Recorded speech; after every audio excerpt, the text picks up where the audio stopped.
يا الله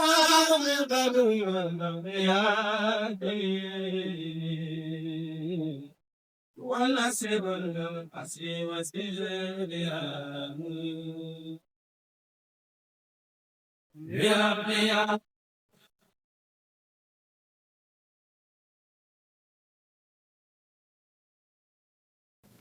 أعوذ بالله من الشيطان الرجيم بسم الله الرحمن الرحيم وصلي وسلم وبارك على سيدنا ومولانا محمد وعلى آله وصحبه والحمد لله رب العالمين ربنا زدنا علما وعملا وأدبا وفهما السلام عليكم ورحمة الله تعالى وبركاته Alhamdulillah, donc on continue la lecture de Al-Mouridiyya du Cheikh Mohammed Al-Murtada avec une lecture qui s'inscrit dans un cadre défini et qu'on redéfinit à chaque introduction pour resituer la chose parce que ça nous semble important. Dans un premier temps, premier aspect de la question, il s'agit de répondre à une forme de vide qui est la réponse que donne l'islam aux défis de notre temps.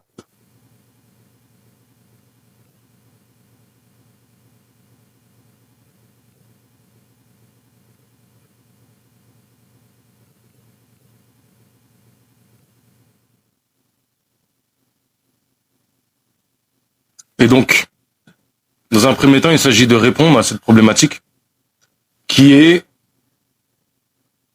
on peut critiquer les mouvements réformistes, que ce soit les wahhabis ou toute forme de mouvement réformiste contemporain, mais il faut à côté de ça donner une réponse.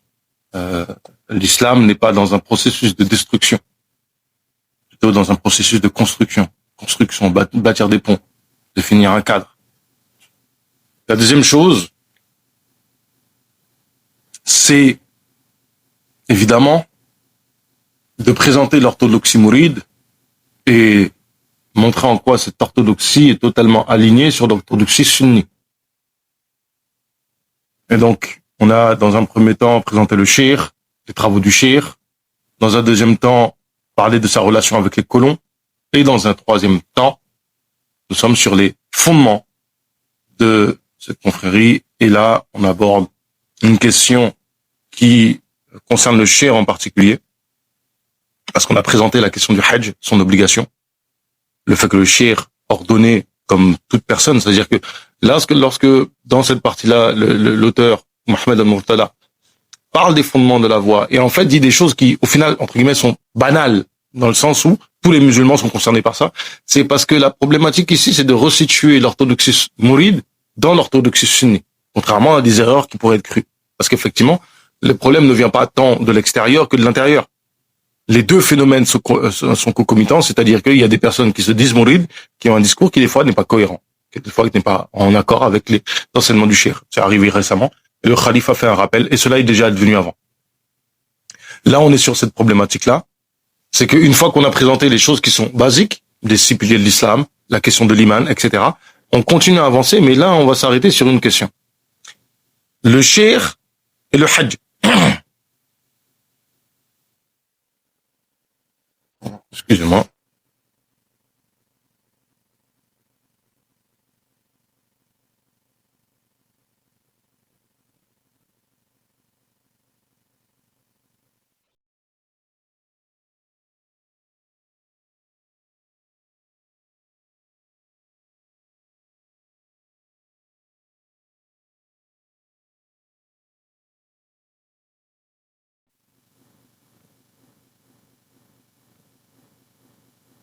Excusez-moi.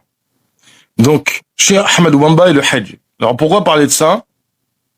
Parce que, malheureusement, le cheikh n'a pas pu le faire.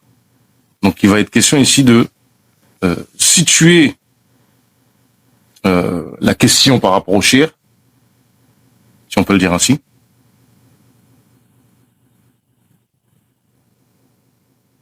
Sur le khadim ou le hajj.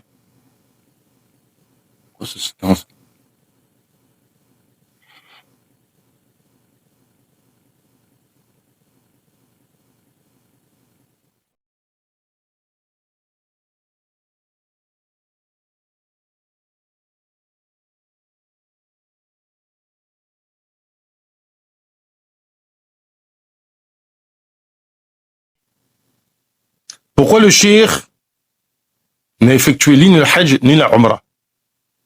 Une question qui revient sans cesse.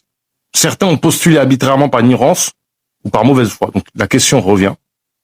Vous verrez des gens demander, est-ce que Cheikh Al-Khadim a fait le hajj? Par ignorance ou par mauvaise foi que la Mouridiyya n'accorde pas d'importance à ce pilier de l'islam et que les Mourides, au lieu du hajj, se rendent à Touba, où se trouve le mausolée du vénéré cheikh. Donc on reprend. Pourquoi Cheikh Al-Khadim n'a effectué ni le hajj ni la umrah? Cette question revient sans cesse. Certains ont postulé arbitrairement, par ignorance ou par mauvaise foi, que la Mouridiyya n'accorde pas d'importance à ce pilier de l'islam.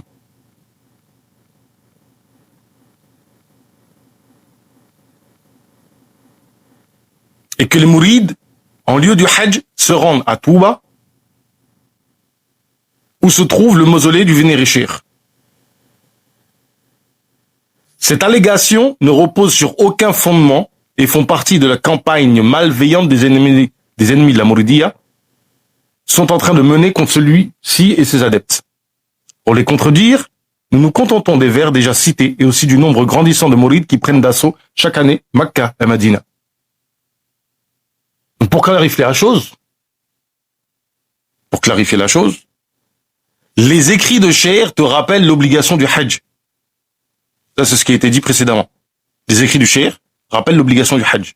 Que ce soit Tazawwuj Sirar, Tazawwuj Shuban, etc. Systématiquement, il rappelle que ça fait partie des 5 piliers de l'islam, donc c'est une obligation.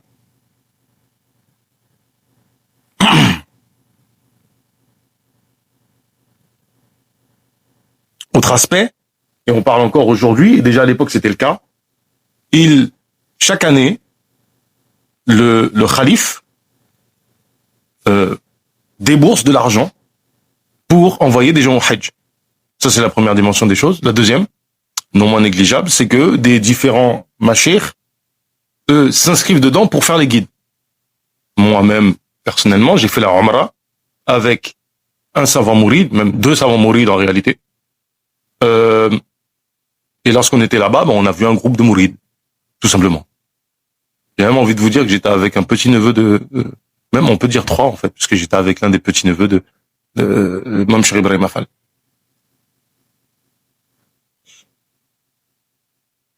Parmi lesquels, bien évidemment, les fils de Khadim Rasoul, des petits-fils et des proches parents. Le khalife actuel, par exemple, a fait le hajj. Toutefois, nous allons évoquer ce qui suit. Les raisons personnelles qui ont penché Khadim Rasoul, donc Mujdadid, de l'islam, revivificateur de la sunna prophétique, d'effectuer le hajj. À noter que des grands savants de l'islam ont été contraints du fait des événements de leur vie, ils n'ont pas pu faire le hajj. Je prends pour exemple le Qadi Iyad al-Maliki, grand mujtahid dans le mazhab maliki.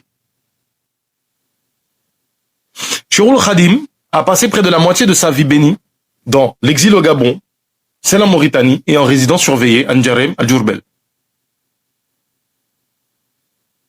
Et ce jusqu'au dernier moment de sa vie. Les autorités coloniales ne lui ont pas permis de se déplacer vers un autre lieu, y compris Touba. C'est-à-dire qu'il n'a même pas pu. Lui, en fait, il voulait finir sa vie à Touba. Et c'est pour ça que quand il demande le déplacement pour aller à Djourbel, son objectif, c'est l'étape de Djourbel pour aller à Touba. Mais il sait pas combien de temps il va rester à Djourbel. Lui, il dit, moi, je veux finir ma vie à Touba. À la base, c'est sa demande. Qui est sa ville préférée, très proche de Djourbel. L'objectif, c'était d'y aller. Il voulait même il est probable que Cheikh, il voulait, j'irai pas s'échapper, mais faire en sorte de pouvoir quitter Touba tranquillement. Ce qui ne lui sera possible qu'après avoir rejoint son Seigneur. Donc il va pas rentrer à Touba vivant. Durant toute sa vie, le Cheikh nourrissait le vœu d'effectuer le hajj et visiter le maître de Madine. Il dit à ce propos, Arju bi rahmatihil muhdati sayyidina Zawri madinatun daru riyahin darun mata ma yazurha zairun lihuda يسعد هي دار الحق والدين. Quiconque j'espère par la rahma d'Allah Ta'ala accordée à notre maître, visiter sa ville, Madina, maison des martyrs. Toute personne, quiconque la visitera, par droiture, cette maison, de vérité et d'adoration aura le bonheur. Il dit aussi, Ya laytani marartu tahta qadami khaddiya wa lahzati. Excusez-moi. Khaddiya ou lahzani bikarami. Comment traduire? Ya laytani, c'est vraiment, c'est quand tu es désespéré, entre guillemets.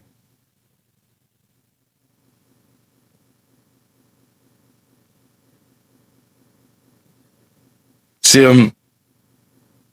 quand tu dis Ya Laytani, c'est au malheur, j'aurais espéré que ceci puisse advenir, mais que c'est tu désespères que la chose advienne. Et il dit oh que puis-je mettre, c'est comme ça qu'ils l'ont traduit, oh que puis-je mettre sous ses pieds ma joue, ou qu'il m'enveloppe de son regard généreux. Il dit aussi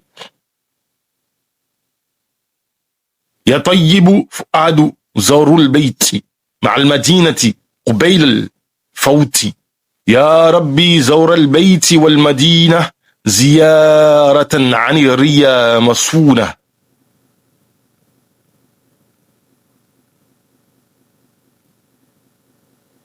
Oh, يا طيب.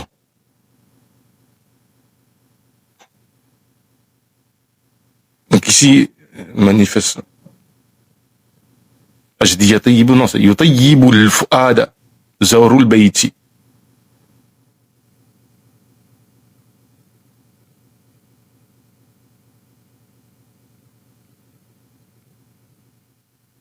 Ah, ils n'ont pas traduit ce vers-là.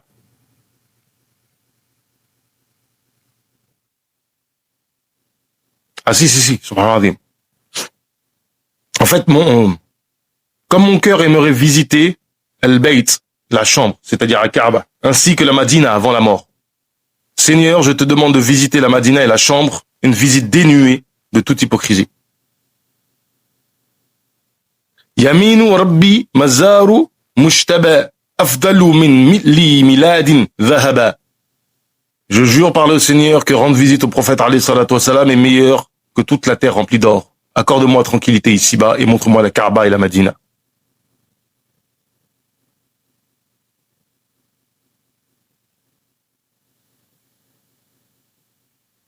Ainsi, chaque jour, son désir de rencontrer son maître, donc le prophète alayhi salatu wassalam, s'intensifiait. Et il piaffait d'impatience de voir la Madina dont son cœur s'était épris. Ce vœu si cher vivait dans son cœur et le poussait à implorer nostalgie pour la Médina et la Kaaba. Et il souhaitait soumettre sa joue sous le pied du prophète alayhi salatu wassalam. Cheikh al-Khadim a évoqué une contrainte en disant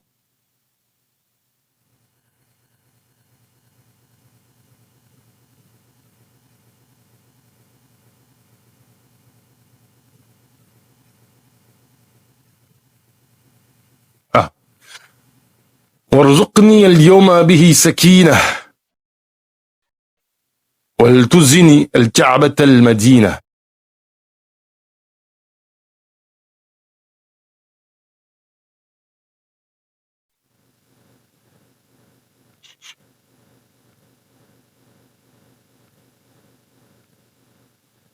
Il dit وهو الذي عيق جسمي عن زيارته لكن لساني له كالقلب زوروا. Donc mon corps est empêché pour lui et ma langue et mon cœur lui rendent visite. Mes vices m'empêchent de lui rendre visite, j'espère par mes panégyriques rencontrer la joie. Mon péché m'empêche de le voir et de voir la ville illuminée.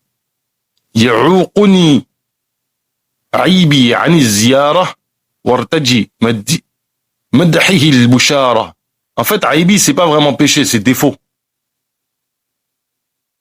يعوقني ذنبي حتى لم أراه ولم أرى المدينة المنورة. Et fait, ذنبي c'est mes péchés. Donc certes, une contrainte physique l'a empêché de visiter Madina et son maître. Le cheikh a appelé cette contrainte tantôt par vice, tantôt par péché. Donc en fait, si vous voulez, il faut comprendre ici que le vice qui est évoqué par Cheikh, c'est le fait d'être contraint physiquement, de ne pas être libre de pouvoir se déplacer physiquement. Et Allah sait qu'il est très pieux, très dévoué dans l'adoration et la servitude pour s'adonner. C'est-à-dire qu'il est éloigné de toute, qu'il est trop dévoué dans l'adoration et la servitude à Allah pour s'adonner au vice et au péché. Mais il emploie ce style soufi craintif par modestie et par soumission. Il se désole de ne pas avoir visité le Médina et s'en repentit auprès du Seigneur. C'est-à-dire qu'il se repent d'une chose dont il est excusé. Mais ça, c'est la marque, en fait, des grands awliya. C'est-à-dire qu'ils vont s'excuser pour des choses. Alors, c'est-à-dire qu'ils vont demander pardon pour une chose dont, à la base, ils sont excusés. Comme par exemple, le fait de dormir et de se retrouver, de rater la prière. Légalement, dans le fiqh, c'est une excuse. Mais pour un soufi, non. C'est pas une excuse. Il était pas censé dormir.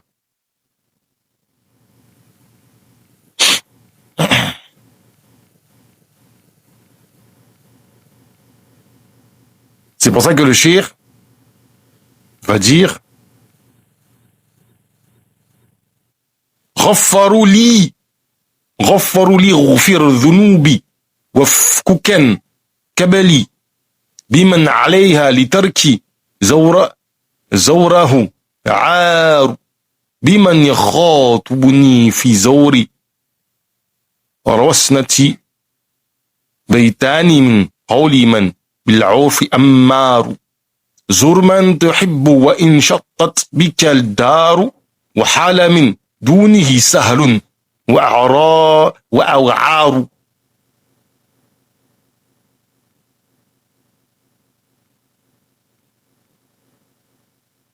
لا يمن évident de prononcer ça.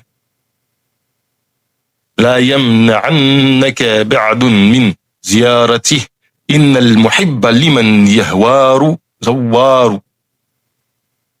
Pardonne sous mes péchés, libère mes chaînes. Pour celui dont j'éprouve de la honte de ne pas lui rendre visite. Pour celui qui, à propos de visiter son mausolée, deux vers me viennent à l'esprit.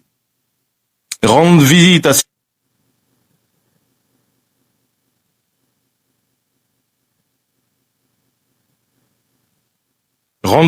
à celui que tu aimes, même s'il est éloigné, et que des plaines et des chemins difficiles vous séparent, que la distance ne t'en dissuade pas, l'amoureux doit visiter son bien-aimé. Donc ici, tout ce que dit le cheikh, l'auteur, c'est de rappeler l'intention du cheikh de faire le hajj. Parce que l'erreur serait de croire qu'il n'avait pas l'intention de le faire. Après être convaincu des contraintes physiques pour effectuer le hajj, le cheikh commençait à invoquer Allah, espérant qu'il lui accordera la récompense du hajj et qu'il lui substituera le hajj physique par le hajj spirituel. C'est-à-dire que le cheikh avait compris que finalement Allah n'allait pas faire que les colons lui soient positifs de ce point de vue-là. Parce qu'il faut bien comprendre, le grand problème des personnes qui traitent de ces questions-là ne connaissent pas le climat colonial. À l'époque, il y avait un visa qui était donné par les colons pour faire le hajj. Comme une grande partie du monde musulman était sous l'oppression coloniale, sous le joug colonial, des Français, des Anglais, etc., pour faire le hajj, ils avaient besoin d'un visa qui était donné par les autorités coloniales. Tout le monde ne pouvait pas le recevoir. C'est-à-dire que pour faire le hajj, il fallait une autorisation de l'administration coloniale. Tout simplement. Il fallait une autorisation de l'administration coloniale. C'est pour ça que Cheikh Al-Khadim radiyallahu anhu n'a pas pu faire le hajj. Parce que l'administration coloniale le voyait comme quelqu'un de dangereux. Il faut savoir que même jusqu'à la fin de sa vie, il le soupçonnait, et pour le coup à juste titre, d'être un financier de certains mouvements qui existaient encore de djihad anticolonial. Alors un de ces quatre, il faudra quand même qu'on sorte les dossiers. Mais globalement, moi c'est Fahmi qui me disait qu'il a pu voir en fait les éléments probants pour le soutien financier à Maoula Ainain, donc le cheikh mauritanien qui avait fait bay'a au sultanat du Maroc. Il m'a dit qu'il avait vu apparemment aussi les éléments probants au sujet d'Al-Khattabi, de la République du Rif. Et là, je sais pas quels sont les éléments qu'il avait, mais il semblerait qu'il y aurait eu une relation avec Cheikh et Omar al-Mukhtar. Wallahu ta'ala alam. Mais il faut savoir que les colons le soupçonnaient en fait d'être un soutien à minima financier.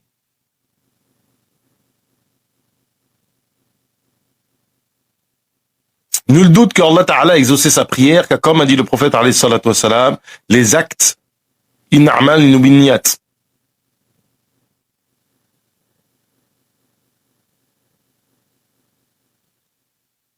Allah n'a permis à personne sur terre d'accéder à tous ses vœux et à réaliser tous ses projets, même s'il rétribue les bonnes intentions. Le prophète alayhi salatu wassalam, la meilleure des créatures et le sceau des prophètes alayhi salam, a été interpellé par Allah Ta'ala en lui disant innaka la tahdi man hababta walakin Allah yahdi man yasha. Tu ne guides pas qui tu veux, mais c'est Allah Ta'ala qui guide qui il veut. Il désirait en effet convertir son oncle à l'islam alors qu'il était agonisant, mais le destin avait précédé, selon l'avis de la quasi-totalité, l'écrasante majorité des sunnis.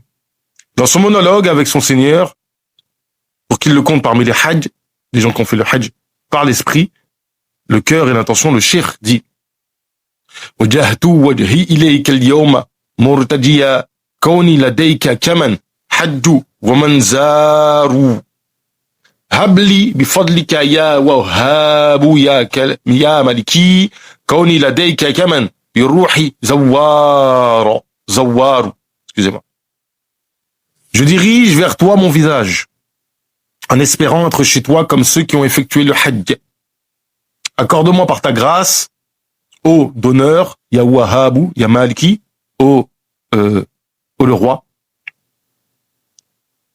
que je sois considéré chez toi comme un pèlerin par le cœur. Agrée mon hajj par le cœur et préserve-moi de l'erreur, efface mon péché et perfectionne-moi. Il paraît que ces monologues et invocations ont trouvé une oreille attentive car il devint voisin du prophète alayhi salatu wassalam et bénéficia de sa récompense du hajj et du voisinage. Il dit à ce propos Hajji bi qalbi taqabbal wafkini khatta.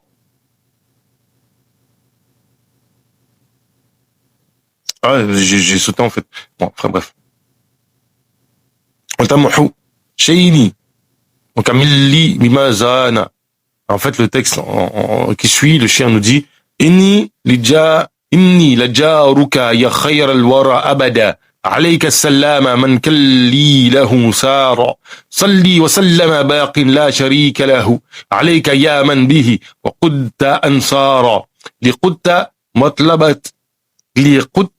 مطلبتي قضيت لي ربي محوت عني قبل اليوم أوزارا.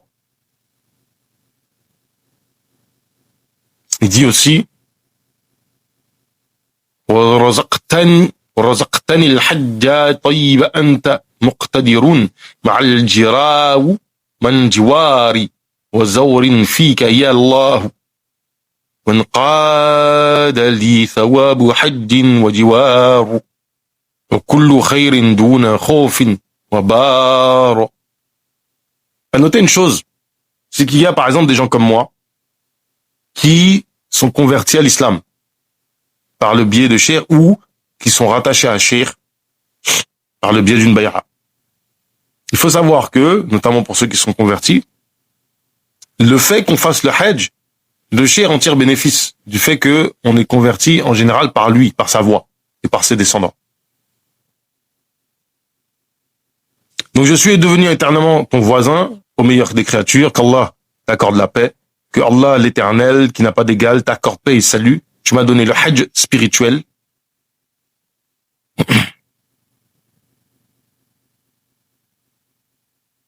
Ô puissant, alors que le fait d'être ton hôte et ton voisin, la récompense du hajj et du voisinage m'a été donnée, ainsi que tout bienfait sans crainte ni perte.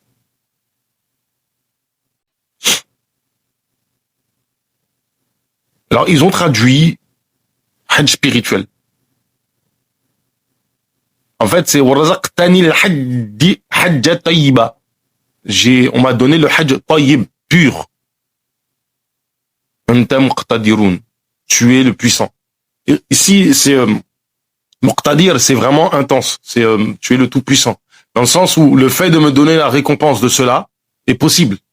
Et effectivement, parmi il y a des ibadah, on pense au fait de après la prière de subh, de rester après la prière à faire du zikr jusqu'à l'heure de duha, tu as la récompense du hajj et de la umrah. Donc en fait, il n'y a rien de fou, shar'an, à dire cela. Tel est donc le hajj vu dans la Mouridiyya, dans la tariqa. هذا هو الحج في الطريقة المريدية. C'est comme ça que c'est dit littéralement en arabe. Voici le hajj dans la tariqa mouride. D'ailleurs, le cheikh ne s'est pas contenté de rappeler son obligation et de le conseiller au mouride. Il a en effet expliqué sa méthode et détaillé ses obligations, ses sunan, ses pratiques conseillées, celles des conseillers, ses interdits et ses kaffara dans ses différents ouvrages de fiqh. Il y a même des fatwas. Et tels sont les prétextes personnels, son hajj spirituel et son voisinage éternel. Alors, comment il traduit ça? C'est ça qui m'intéresse.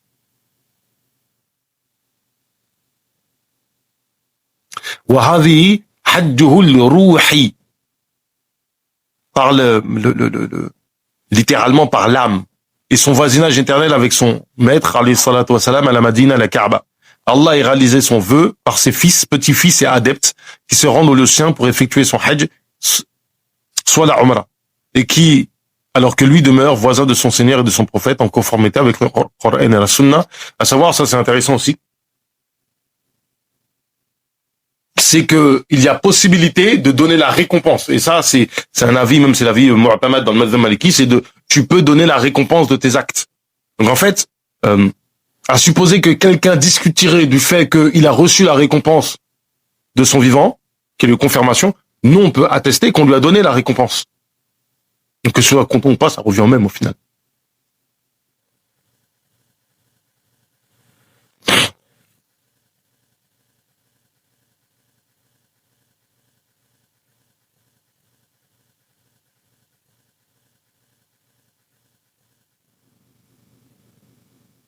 Alhamdulillah Rabbil Alamin.